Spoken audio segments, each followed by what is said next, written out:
নমস্কার বন্ধুরা, অরুন্ধতী রান্নাঘরে আপনাদের সবাইকে স্বাগত। আশা করি সকলেই ভালো আছেন। আজকের রেসিপি বড়ি পোস্ত। এটা একদম সম্পূর্ণ নিরামিষ রেসিপি। আপনারা নিরামিষ দিনে বা যে কোনো অন্য কোনো দিনে সামনের পাতে কিন্তু এই রান্নাটা করতে পারেন। খেতে কিন্তু বেশ ভালো লাগে আর একটু অন্যরকম হয়। চলুন কিভাবে রান্নাটা করেছি দেখায়। এখানে আমি কাঁচা কলাইয়ের বড়ি 8-10টা নিয়েছি একটা বাটির মধ্যে, আর তার মধ্যে একটু জল দিয়ে দিলাম। এটা আমি 2-3 মিনিটের জন্য ভিজিয়ে রাখবো। এইভাবে বড়িটা ভিজিয়ে রাখলে পরে তাহলে কিন্তু বড়িটা একদম কালো হয়ে পুড়ে যাবে না ভাজবার সময়, আর রান্নার পরেও কিন্তু এটা শক্ত হবে না। গ্যাসের মধ্যে কড়াইটা বসিয়ে দিয়েছি, আর এখানে পরিমাণ মতো সর্ষের তেল আমি দিয়ে দিলাম। এবার সর্ষের তেলটা গরম হয়ে গেলে পরে বড়িগুলোকে জল থেকে ছেঁকে নিয়ে এখানে আমি ভাজবো। আর এটাকে একটুখানি লালচে করে ভেজে নিয়ে তারপরে তুলে রেখে দেবো। বড়িটা ভাজা হয়ে গেছে, এবার এগুলোকে আমি একটা বাটিতে তুলে রেখে দেবো।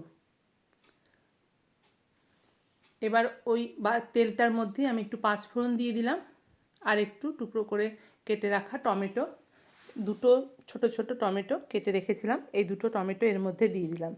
আর এখানে স্বাদ মতো নুনটাও দিয়ে দিলাম, আর সামান্য হলুদ দিলাম। যদিও আমি পোস্ততে হলুদ ব্যবহার করি না, কিন্তু এটাতে একটু রঙটা ভালো আসবে, যেহেতু বড়িগুলো একদম সাদা, সেই জন্য আমি একটু সামান্য হলুদ ব্যবহার করলাম।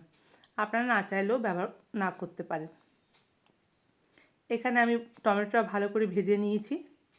এবার এখানে আমি জল দিয়ে দেবো।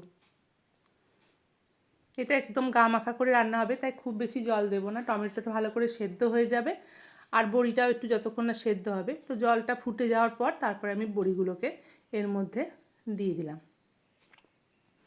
এবার এটা একদম গা মাখা হবে। আর দুটো কাঁচা পাকা লঙ্কা আমি চিড়ে দিয়ে দিয়েছি। এটা একটু ঝাল ঝাল করে বেশি ভালো লাগে। এবার দেখুন জলটা একদম শুকিয়ে গেছে। একটু নাড়াচাড়া করে আমি পোস্ত বাটা যে বেটে রেখেছি সেটা দিয়েছি।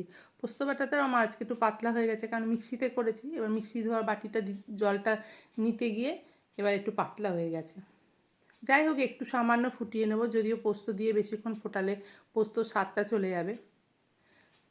দেখুন এটা একদম গামাখা হয়ে গেছে। এবার দেখুন অনেকটাই আমি সর্ষের তেল এখানে দিলাম, প্রায় 3 চামচ মতো সর্ষের তেল দিয়ে দিলাম। এবার এটাকে একটুখানি মিশিয়ে নিয়ে গ্যাসটা অফ করে আপনাদেরকে একটা বাটিতে তুলে দেখাচ্ছি বড়ি পোস্তটা কেমন হয়েছে।